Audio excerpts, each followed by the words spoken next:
Hello there, you're watching the Press Preview, a first look at what is on the front pages as they arrive. And it's time to see what's making the headlines with the director of the Demos think tank, Polly Mackenzie, and the Jewish Chronicle's deputy editor, Wallis Simons.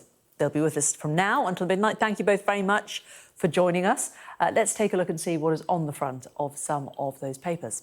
And the Daily Mirror says the double child murderer Colin Pitchfork has been sent back to prison after just 2 months, having reportedly breached his bail conditions. The Telegraph leads with the Home Secretary saying asylum seekers will have to obey strict rules at new holding centres or face having their application rejected. The Times understands the Prime Minister's ordering a review into the current migrant situation. The Guardian has an exclusive report of rejection of multiculturalism by successive governments that has helped fuel the kind of racism faced by the cricketer Azeem Rafiq. The Financial Times reports the surge in COVID-19 cases across Europe is forcing governments to take drastic measures to curb infections, with Austria due to become the first country to make coronavirus vaccines mandatory. The Daily Mail has an exclusive claiming a former school governor has been running an anti-vaccine group that's picketed outside over 100 schools. The Express carries predictions that Britain's shoppers will spend £85 billion on Christmas this year. And the Star hears that the comedian Benny Hill's politically incorrect TV sketch show is to be repeated for the first time in decades. Well, joining me, running around the desk tonight, Polly Mackenzie and Wallis Simons. Thank you both so much for giving us your time. We're going to start with the Financial Times this evening, guys. And Austria is going to make jabs mandatory. It was on the cards yesterday, wasn't it, Polly? Will other countries follow suit, do you think? Well, Austria has a particularly high caseload at the moment, and also a particularly low vaccination rate. About a quarter of the population have not been fully vaccinated. And they've got about more than 140,000 cases per 100,000 people, which is, about more than twice what we have in the UK. And Austria, they have been kind of dialing up the tension around this. First of all, having a lockdown exclusively for those people who weren't vaccinated, and then being clear, though these rules won't come in until February, that now everybody they will expect to get vaccinated. I think, other countries are exploring vaccine passports as becoming a way of limiting access to large spaces, public buildings, for example, as a way of making it all but mandatory, so that you're not kind of crossing that final line. I mean, there is a list in this FT article of other countries. I think it's Tajikistan, Turkmenistan, the Federated States of Micronesia and Indonesia are the only other countries that have gone all the way to mandatory vaccination for all the population, though we can presume that even in those countries there are exemptions for those people who are immunosuppressed and therefore not able to take a vaccine. I think it will remain an outlier approach, but we will see lots more countries going to that kind of vaccine passports, limiting access to busy spaces. And Jake, of course, tied in with that are those who haven't been vaccinated. Some people are hesitant, some people are full-on anti-vaxxers, and they're concerned about their ability to carry on with their life if different countries start putting in these regulations. Yes, I think I'm not going to be alone in feeling rather uncomfortable about all this. Hannah Arendt, the philosopher, talked about how under pressure there is an instinct towards authoritarianism that must be resisted. And I certainly feel that that's being seen playing out across Europe at the moment. Thankfully not yet in the UK, and hopefully never will in the UK. I think we have to balance out the need for social responsibility against the requirement for having a free country and a free society. I'm nowhere near an anti-vaxxer myself. I'm getting my third shot, hopefully, next week. But I feel that people who don't want to take the vaccine, their views have to be respected. They might have their own concerns and their own legitimate concerns about the speed at which the vaccines have been rolled out and so on and so forth. And I don't agree with them, but I respect their views. And I think that they need to be treated well and not made to feel like second-class citizens, and certainly not forced to have a vaccine when they don't want to have one. However, Polly, if we look at the front of the Daily Mail tomorrow, it has a story about anti-vaxxers that they're describing as cruel and menacing, who are targeting people at school gates. I mean, targeting children, but I imagine, by and large, trying to target their parents, essentially. Well, actually, we've had protesters at the school gates where my children are. It's a primary school where the kids aren't even eligible for vaccines. And I think it's partly wanting, kids do put pressure on their parents around all sorts of things. They put pressure on their parents around the environment, around recycling, around wokeness, all sorts of things. So actually, if you can scare the kids with leaflets, with protest, I think it does have quite an effect on parents, as well as potentially affecting the kids, whether they feel confident taking these vaccines up. I agree with Jake. I think it's just too much of a step to force people to take vaccines. And actually what it does is it antagonizes. We see this in the US in particular, where there's this amazing correlation between whether you voted Trump and whether you're anti-vaccine. And also that's leading to a change in death rates between Democrats and Republicans. That is just kind of devastating that politics can take us that far away from the basics of good medicine. And I think an antagonistic approach in the state risks alienating and dividing people, getting them stuck in their trenches, when the best outreach work to people who are vaccine hesitant is about respecting their views and being patient and persuasive. Let's move away from COVID and onto migration. Jake, both the Telegraph and the Times are leading with this. Priti Patel's plans for, as the Telegraph describes it, Greek-style clampdown on migrants, and the Prime Minister saying that, and apparently the Prime Minister demanding a fix on migration from the Home Secretary. Are you able to explain to us what this Greek-style clampdown would be?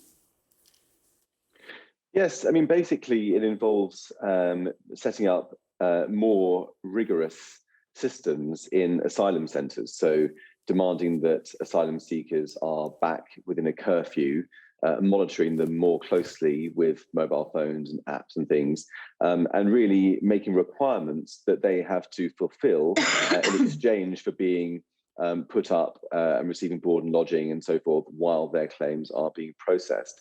And Boris has put his finger on a problem which is disturbing a lot of people around the country, which is the continual arrivals over the channel by asylum seekers and migrants of different sorts in dinghies and ribs, which, according to the headlines, has been hitting a rate of 1,000 a day on a couple of occasions recently. This is a big problem, not only because the sort of coherence of our borders is being breached so consistently, but also because lives are being lost at sea, and the incentive to reach Britain is what's powering people smuggling and criminality, which in itself causes a great deal of misery, not just in Britain and in Europe, but all over the world. And so something does need to be done from a compassionate point of view, as well as from the point of view of upholding the rule of law. But I also would like to make sure that I'm satisfied that enough is being done to ensure that we give proper refuge to genuine refugees who do need our help and our protection at the same time. I mean, Polly, it is clearly an issue, and it's a really an issue that many people, especially along the south coast, who are being directly affected by it, really feel very strongly about. But is there a wider question as to whether we can ever solve this issue? As an individual country, international migration is an international problem. It's a worldwide issue. Is it ever going to be possible for the UK to fix it for us? Well, I think that's right. And my first thought on reading this is it is a classic Home Office play to blame all of the failures on other people, mostly on refugees or anybody who has the audacity to aspire to a better life. We talk about economic migrants as if it's the worst thing to be.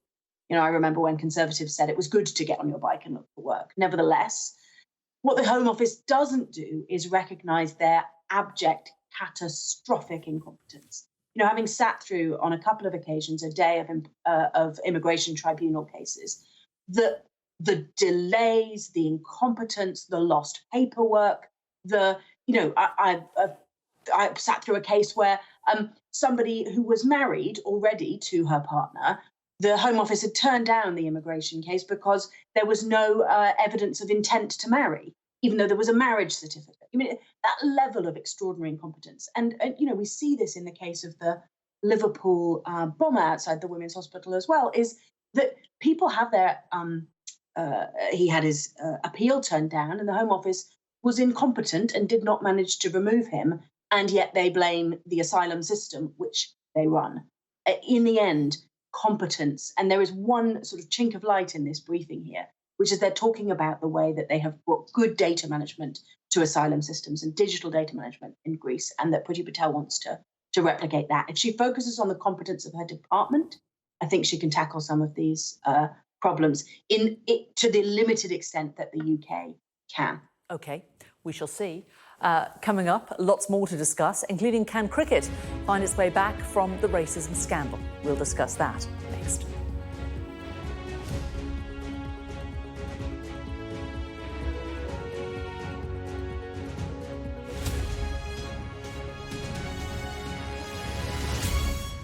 Watching the press preview with me now, Polly Mackenzie and Wallis Simons. We're going to start this half with the Financial Times. And Jake, its story is about English cricket. They say it is undermined by racism. We, of course, had the revelations just yesterday about Azim Rafiq and his anti-Semitic comments. And he spoke to you at the Jewish Chronicle, didn't he? Very, very quickly. What was the reaction of your paper to the words he said and the apology that he gave? Well, I mean, he reacted extremely well, to be honest, to these revelations. It was almost like a textbook apology. You know, he gave his first interview to us, the Jewish Chronicle, showing that he took the needs of our community and the concerns seriously. He owned the thing he'd done all those years ago, and he apologized profusely. And when I asked him slightly more probing questions, like, was this just banter? He said, no, it wasn't. It was racism. I said, were you anti-Semitic? And he acknowledged that he had some anti-Semitic views at that time. So he took full responsibility for it, and then said that, he wanted to become a sort of ambassador, really, showing people who still had that ignorance, which he ascribed, by the way, to not having much exposure to Jews when he was younger. He wanted to show them that he'd been on this journey and to help sort of lift people out of those sorts of views. So he really was a very good response, and he seemed very sincere. I have no reason particularly to doubt him. I suppose the only real question is whether this was an isolated incident of a few off-the-cuff comments, or whether it was indicative of a deeper rot that was in his mind at that time, whether he did other anti-Semitic things, and whether it was part of a greater pattern. And at the moment, it doesn't look like we're going to ever really know that. So it's a subjective judgment that people have to make, whether they believe him or not, whether they take him at his word, or whether they give him the forgiveness that he's looking for. And Polly, we've only got 30 seconds left, so just getting your reaction very briefly. But when we look at the problems that football has had with racism over the years, and how long organisations like Kick It Out have been around, and how there is still an issue, do you have any hope that the English Cricket Board can make a difference to the issues that it seems to have? I do, and I think what differs from football is that racism was always very visible on the stands in football, and in cricket, it's actually been in the clubhouse, in the institutions, in a way that I think actually football was just obsessed with performance, and it was the clubs wanted diverse teams and the fans didn't. It's a different relationship in cricket, and I think that the fans will put enormous pressure on the clubs now that they've seen this disgusting reality of what's going on, and force reform. Polly and Jake, thank you both so much.